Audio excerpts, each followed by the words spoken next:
supportrices, supporters et fans de l'OL. Bonjour à toutes, bonjour à tous, bienvenue sur ma chaîne EL et à tous ceux qui nous rejoignent, qui sont de plus en plus nombreux. Bam, nouvelle vidéo, on va débriefer du match d'hier. Maman, il s'en est passé des choses. Bon, le menu du jour et les 3 points. Bam, suivez les mouches comme d'habitude. Très belle victoire, c'est la première partie que je souhaite aborder. Les notes top et flop. Regardez, l'Union nationale des bananes des tocards de France, toujours présent. Et enfin, dernière partie, le divorce semble consommé, c'est clair et net. Allez, je démarre tout de suite. J'ai vraiment apprécié le pestacle vu au stade hier, avec des gones, ambition dans leur jeu et dans la volonté d'aller vers l'avant dans toutes les offensives. Il pleuvait des trombes, les gones. Ah, ça rendait les conditions difficiles. Si tu jouais en mule ou en babou, je préfère te le dire, ça passe pas. Fallait mettre les bons crampons, sinon t'étais charrette. Dès l'entame du match, on est parti sur un bon tempo avec la possession. On a joué haut et on a acculé Montpellier dans son camp. Je vous mets comme d'habitude les stats, hop, sur le côté. On a poussé sur quelques actions, c'était encore un tout petit peu, mollasson. Une frappe de Paquito, mais qui n'a pas du tout mis en danger Montpellier. Un sauvetage de Ferry dans la surface. Bon, tu te dis, voilà, on fait bien tourner la balle. J'avais trouvé que les gars avaient l'envie d'imposer vraiment un meilleur rythme que face à Brest, c'était pas compliqué non plus, mais l'utilisation de nos latéraux qui jouaient haut et qui accompagnaient toutes les offensives a été extrêmement importante hier. Montpellier pas du tout dangereux, une petite alerte sur les cages avec Wai, mais Pollersberg c'est le seul arrêt qu'il a fait en un an, bam, petite cartouche, c'est gratuit, c'est pour moi, et surtout Savanier, oh la petite louche, il a voulu lober le gardien, heureusement qu'il fait 2,12 m, donc ça allait parfaitement. Ensuite, on a ouvert le score sur une action superbement bien placée, regardez, je vous mets la photo. Franchement, c'est la même situation que face à Lorient. Des attaques intérieures, pivot, frappe, filoche.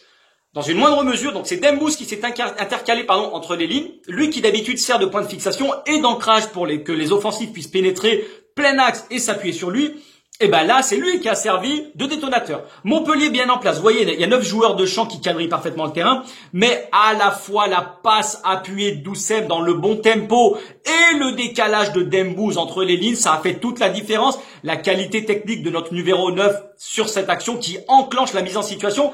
Il vient s'appuyer sur Paquito qui ne lui remise pas, c'est un fait. Il tente la frappe, mais Kezako la compte, ça revient dans les pieds. Qui était tapé dans l'ombre? Dembous, il a suivi l'action, le ballon lui revient dans les pieds, parce que ça se mérite. Les deuxièmes ballons, il faut y être. Et c'est lui qui y était. À l'instinct, il frappe, il marque, c'était excellent. Je vous le dis, c'est un joueur de surface majoritairement, et un 9 qui trop souvent ne nous a pas permis, et surtout à l'équipe, de se reposer sur lui, parce que faut pas se mentir, il a des carences techniques, c'est indéniable, mais on y reviendra un peu plus tard.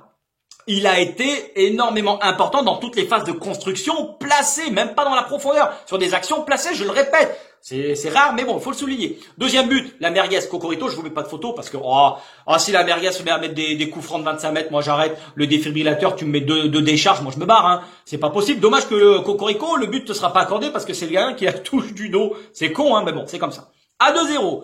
Vu la maîtrise, tu te dis, ça va, ça passe. On sentait les gones vraiment, contrôler le match et bien au-dessus de Montpellier. Je me lève, je vais pour aller aux toilettes, les gones. Je me retourne, je me dis, on sait jamais. Voilà, c'est bien ce que la mi-temps. Savanier, 1-2, Wai, le lance en profondeur. Wai, filoche, terminé. Bon. Allez, c'est pas grave, je me dis, je vais aux toilettes, 2-1 à la mi-temps, on en verra d'autres. Bronca, je remonte dans les tribunes. Mais qu'est-ce qui se passe? Je vois Savanier qui va pour tirer un penalty. Oh, maman. Mais qu'est-ce qui s'est passé? La vérité, il y a que chez nous que tu vois des trucs comme ça. Même Mesmer, ce genre de tour de magie, il est pas capable de le faire. Ou Dini, ou qui tu veux. Mais c'est la puissance lyonnaise, les gars. Même Peter Alaoui, il a même pas vu le deuxième but. Il était parti écrouler la buvette. C'est ça, les gars, que j'aime chez vous. C'est le panache. Chapeau, je l'avais pas vu venir, hein. Parce que sur le but de Montpellier, on va quand même l'analyser. On est mal placé, on est trop haut. Et c'est dans les intervalles que les offensifs se sont glissés. 3 joueurs libres côté gauche.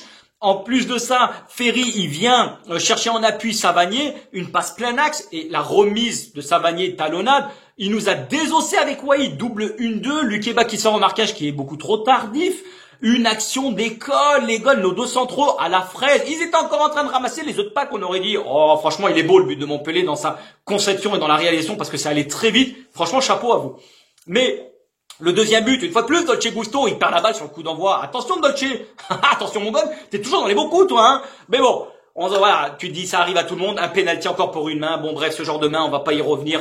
J'ai pas envie de parler d'arbitrage parce que ça sert à rien. Mais, voilà. Le deuxième but que l'on prend, tu te dis, on va être charrette, ça va encore être compliqué. Mais, Tout est à refaire, c'est vrai, mais sur ce match, je vais pas vous mentir, j'étais beaucoup plus serein que les autres. On avait une qualité technique, on s'est pas mouché du coude, mais on sentait que Montpellier était trop acculé, il n'allait pas tenir 45 minutes avec offensivement l'enchaînement des actions, parce qu'on les mettait en danger à chaque fois. Du moment où il y avait des combinaisons et de la vitesse dans les mouvements, on les pliait. Mais c'est pas, voilà, ce que j'ai vu en deuxième mi-temps, les Gones, c'est une qualité technique exceptionnelle. La vérité, on s'est pas mouché du coude et c'était de toute beauté, les Gones. Je préfère vous dire, c'est pas encore le Brésil de 2002, mais c'était beau à voir les combinaisons dans les petits espaces en une touche, la vitesse, le déplacement, la rapidité d'exécution, c'était excellent. Il y a eu du déplacement de la part de tout le monde, la volonté et l'envie. Comme face à Bordeaux, du moment où tu mets les bons ingrédients, 2 matchs, 11 buts, c'est autant que sur les 8 derniers mois.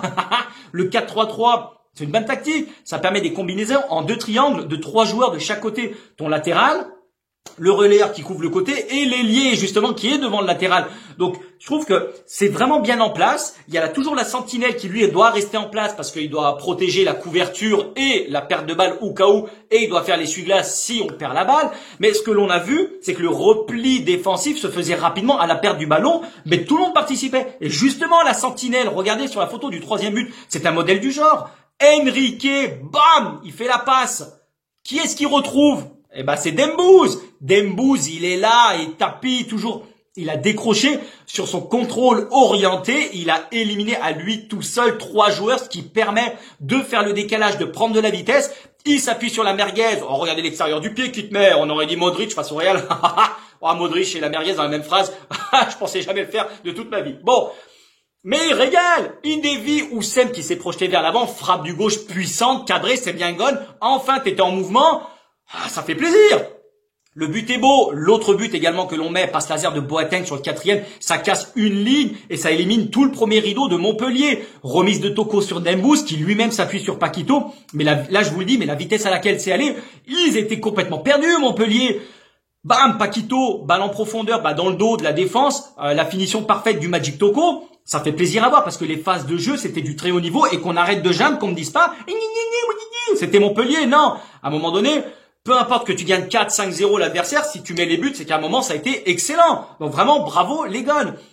Le dernier but également, dans les arrêts de jeu, on continue nos offensifs. Enrique qui récupère, qui donne au Magic Toko toute l'intelligence du jeu qui crée le décalage et qui met du rythme à la contre-attaque. C'est ta passe en une touche sur la première pour Girac qui arrive lancé, qui te remise en profondeur. Mais là, le décalage, il est fait parce que tu crées le mouvement et tu incites ton partenaire à aller de l'avant. Magic, après de nouveau intelligent, tu patientes au lieu d'aller t'empaler, tu temporises, Oussem arrive lancé et paf, ça fait filoche. C'est vraiment excellent, plat du pied sécurité, 5-2, une saucisse, tu prends du pain et puis voilà, c'est terminé bande de nazes. C'est ça qu'on aime. Vraiment, j'ai trouvé excellent cette combinaison et je vous mets une photo du classement, mais en parallèle, parce que bon, le classement, j'ai pas trop envie d'y revenir parce que les matchs sont en train de se jouer. J'ai vraiment aimé toute l'animation offensive parce que techniquement, c'était parfait. On n'a pas trop pris la profondeur sur ce genre de match. On est plutôt passé par des attaques placées, mais c'est surtout Dembouz qui a fait toute la différence parce que notre 9 était au niveau techniquement pour faire briller les autres. On a pris des risques, on a pris des initiatives. Bravo! Quand t'es en mouvement, quand t'as envie, ça change tout. Aucune défense ne peut nous résister. Donc à l'heure actuelle, on est 8e en attendant les matchs qui se jouent, mais autant face à Brest, j'ai fini excédé à décoller des mandales, mais autant hier, je me suis régalé, je préfère vous le dire. C'est pour ça qu'on passe aux notes du jour. Bon, voilà, je vous mets les notes comme d'habitude. Les tops. Awar 8, excellent match. Enfin, 40 piges que tu n'avais pas marqué. C'est propre. Tu as fait mal par tes percussions. Projection vers l'avant, récompensant tous tes efforts tout le long du match. Bravo God. 8 également pour Dembouz. Dans tous les bons coups du soir, tu as été l'élément déclencheur de quasi toutes les actions placées. Tu as participé à la construction. Là où j'avais été sévère, mais à juste titre, dans la dernière vidéo, en mentionnant le fait que tu n'apportais pas assez dans la construction et dans nos combinaisons. Tu as regardé ma vidéo, tu t'es dit, oh, toi mon con, je vais te donner tort. Bravo à toi.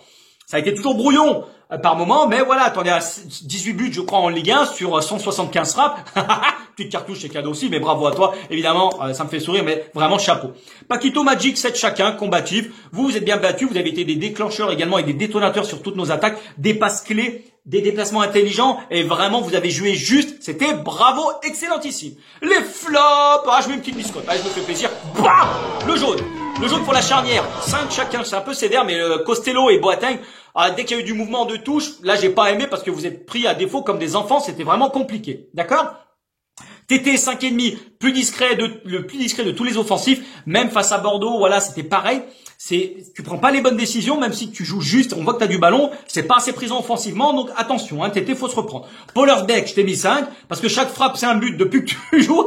Le jour où tu fais un arrêt, tu m'appelles, s'il te plaît, je te laisse mon numéro dans les commentaires. Voilà. Bon, les gars, on va passer une dernière partie, je prends 3 petites minutes. Le divorce est consommé. Je vais revenir rapidement sur cet épisode, parce que finalement, tout le monde ne retient que ceci plutôt que la prestation. Je vous mets la photo polémique. Moi, je vais vous dire, joueurs, entraîneurs, peu importe, supporters, vous êtes tous à l'image de ce qui est devenu ce club détestable. Tous, je préfère vous le dire. Il n'y en a pas un pour attraper l'autre. J'en prends un pour cogner l'autre, c'est la même chose. Vraiment, les joueurs en premier. Là, je vous mets une photo, regardez. Sur les joueurs, pour moi, vous êtes surprotégés et vous n'êtes jamais mis en face de vos responsabilités. Ce qui fait qu'aujourd'hui, vous êtes complètement déconnectés de la réalité. Léonidas, une passe en 200 matchs décisifs, tu mets le doigt devant la bouche. Bon, ça n'a pas trop fait polémique et après, on t'a plus jamais revu sur le terrain. Magic Toko, hier, avec la saison affreuse que l'on est en train de faire. Quel est l'intérêt, explique-moi, de venir provoquer en mettant à la bim, à la batigole, et à mettre l'index devant la bouche? Explique-moi à quoi ça sert. Ce n'est pas intelligent de ta part, surtout que tu as été extrêmement intelligent sur le terrain. À quoi ça sert de provoquer à ce moment-là? Mais vous êtes sereins, les gars, quand même, d'aller chercher un peu la petite bête au moment où on vit des saisons quand même compliquées, surtout que l'effectif n'a pas trop bougé ces dernières saisons. C'est toujours les mêmes. Donc, à un moment donné, je veux bien que les supporters, on y reviendra, soient mis en compte, mais les joueurs, à un moment donné, s'il vous plaît, restez sereins. Respectez un peu aussi le fait que les supporters peuvent être mécontents par rapport à ce que vous nous proposez. Dembou, je vous mets son interview. À un moment donné, tu dis les supporters, et voilà, ils font pas ce qu'il faut. Mais les supporters, on est là pour vous encourager. Contre West Ham, vous avez quand même pris 3-0. Pourtant, tout le monde était là derrière vous à vous encourager. Là, on dirait une bataille de coqs entre l'un puis l'autre. Mais les gars, c'est pas possible. Oui, les supporters, pas de préjudice, mais c'est pas de notre faute si sur terrain c'est vous qui lâchez sans arrêt. Vous avez pas attendu les sifflets pour pas bien jouer. Ça fait des mois que ça dure, que c'est comme ça. Donc à un moment donné, moi je trouve pas ça vraiment intelligent de votre part. Je préfère vous le dire. Vu la saison que l'on fait, je comprends pas du tout à quoi ça sert hier. Surtout que ça n'avait pas lieu d'être. Les bad guns, on va pas dire, c'était plutôt calme. Voilà, on est venu, on leur a foutu une petite cartouche, on les a excités. Et les mecs, tu sais très bien qu'ils vont démarrer au quart de tour. C'est comme ça. Je trouve pas ça normal. Là, les supporters également, je vais finir avec eux, mais franchement, à quoi on dit, mais vous sortez des banderoles, ça insulte, allez vous faire machin. Alors, le Magic Toko aussi qui insulte les mamans, vous insultez sa mère, mais on va où? Mais vous mettez une banderole, il y a des gones qui viennent pour manger une saucisse et une merguez au stade avec leur papa et leur maman. Ils ne viennent pas pour entendre tous ces chibrés hurler à Oulu, c'est pas possible. Je comprends parfaitement votre dégoût. Je comprends parfaitement que vous soyez en colère, que vous soyez triste, que vous soyez écœuré. Vous vous déplacez depuis tant d'années. Ne l'oubliez pas, les joueurs, que ces mecs, avant que vous soyez là, eux étaient là et ils resteront quand vous serez plus là. Ils se déplacent, ils mettent de l'oseille et tout. Mais ne me parlez pas de salaire. On met l'argent de côté, on s'en balèque. On parle vraiment de choses humaines, là. L'argent, ça n'a pas lieu d'être, là. C'est pas parce qu'ils sont bien payés, machin. Non, on s'en fout. On parle du côté humain, là, un peu. Soyez, s'il vous plaît, avec moi. D'accord? Mais, les supporters, s'il vous plaît. Je vous le dis clairement, à quoi ça sert d'aller insulter, de tomber dans le jeu, surtout que c'était très calme hier. Non, ça sert strictement à rien. Ne venez pas au stade pour vous défouler. C'est pas un zoo à ciel ouvert, un stade de foot. Venez encourager. Si vous n'êtes pas content, si vraiment les performances, et je le comprends, ne venez pas au stade. Ça ne sert à rien, ça n'arrangera jamais la situation. Je préfère vous le dire. Ce club, il n'appartient ni aux supporters, ni à qui que ce soit, même si nous, on restera après les joueurs. Le club, il n'appartient à personne. Arrêtez de vous identifier en limite le prenant en otage, ça ne sert à rien. C'est pas le club à notre père, c'est pas le club à notre mère. C'est le club aux actionnaires. C'est que tu le veuilles ou non, c'est comme ça. Nous, on participe à le faire grandir, mais les joueurs tout autant. On est une famille. Donc, on lave, son linge sale en famille, pas devant tout le monde pour se taper la risée de l'Europe. Non, il y en a marre. Ne venez pas au stade pour siffler nos propres joueurs, ça sert à rien. Que vous soyez véhément, que vous soyez insultant dans votre tête, oui, mais que ça se matérialise pas par de l'irrespect qui s'entend. C'est pas possible, les gars. On ne force personne à venir au stade. Vous venez de votre plein gré. Si le spectacle ne vous convient pas, je le conçois et j'en fais partie, mais j'y vais parce que personne me force, mais j'y vais parce que j'en ai envie. Et j'y crois, j'ai envie de les supporter. Si ils sont insupportables à vos yeux, ne venez pas, ça ne sert à rien, hormis empirer une situation. Parce que T'as des supporters qui prennent beaucoup plus à cœur que d'autres. Moi, je relativise, c'est que du foot, j'ai une famille, la vérité, Dieu béni, c'est le plus important. Mais il y en a, ils sont pas dans la même configuration que moi et ils le prennent plus à cœur. Et je peux comprendre une nouvelle fois. Mais ça ne sert à rien, s'il vous plaît, ne venez pas au stade. Quand tu vas dans un resto, que la bouffe n'est pas bonne, tu n'y retournes pas. Tu te mets pas à insulter le cuistot et aller pour le taper avec une flûte. Non, stop, arrêtez. Parce que vous vouliez ou non, les supporters, les joueurs, pourquoi ils sont en colère? Oui, c'est la faute des supporters. Marseille, on a perdu un point. C'est la faute de qui? Le jet de bouteille, c'est un acte isolé. Ok.